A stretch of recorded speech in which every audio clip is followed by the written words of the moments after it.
সময়ের চেয়ে জীবনের মূল্য বোঝাতে বেতনহীন কাজ করে যাচ্ছেন এক বৃদ্ধ। সবাই সাথে দাদার আগে যাওয়ার জন্য সময়ের দাম বেশি, জীবনের দাম বেশি। শহরের ব্যস্ত এক রেলগেট, ট্রেন আসার আগ মুহূর্তে হঠাৎ ভেসে ওঠে তীব্র হর্নের শব্দ। ঠিক তখনই চোখে পড়ে এক ব্যতিক্রমী দৃশ্য। ভিড়ের মাঝখানে বসে আছেন এক বৃদ্ধ।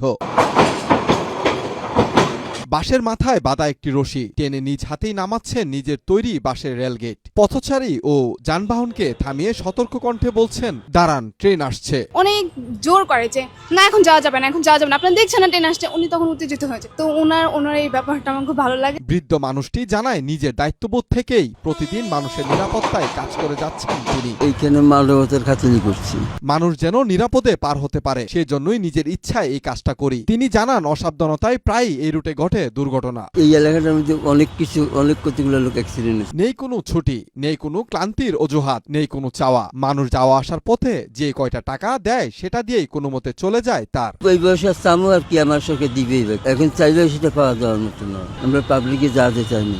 এই রুটের পথচারীরা জানান, রোদ হোক কিংবা বৃষ্টি, দিনভর একই জায়গায় বসে থাকতে দেখা যায় তাকে। স্থানীয়দের কাছে তিনি শুধু একজন বৃদ্ধ নন, একজন নীরব রক্ষক। উনি ফ্রিতে যে একটা ভালো কাজ করতেছে, এটা আসলে আমরা তার কাছে কৃতজ্ঞ।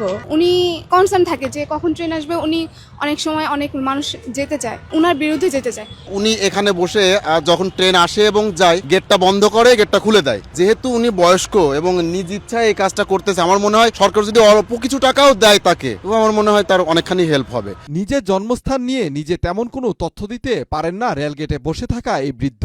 আমার জীবনটাই বিদেশে, কি নাম কমে হইলেছি বলে গেছি। আমদনি ডাকাইয়ার লোক তো আমার নাই এখানে। রাজধানীর নিকুঞ্জ এলাকা থেকে খাপাড়া হয়ে বনরোপা পর্যন্ত রেলপথে প্রতিদিন স্কুল কলেজের শিক্ষার্থী সহ চলে অবিরাম মানুষের যাতায়াত। অসাবধানতায় প্রায়ই ঘটে দুর্ঘটনা, আর সেই ঝুঁকি কমাতে নিজ দায়িত্বে এগিয়ে এসেছেন বাবু। এই নিজে মানবীয় কাজ করছে, উনি লক্ষ কোটি টাকা দিয়ে এই কাজটা পাওয়া যাবে না। আমি 1.5 বছর এখানে যাতায়াত করে তাই দেখি। কোনো স্বীকৃতি নেই, নেই কোনো বেতন, তবুও প্রতিদিন নিজের দায়িত্ব পালন করে যাচ্ছেন এই নিঃস্বার্থ মানুষটি। ট্রেনটি চলে যায়, মানুষ নিরাপদে পার হয়, আর এক কোণে চুপচাপ বসে থাকেন পরবর্তী ট্রেনের অপেক্ষায় বাবু। ইসমাইল সরকার, মাই টিভি, ঢাকা।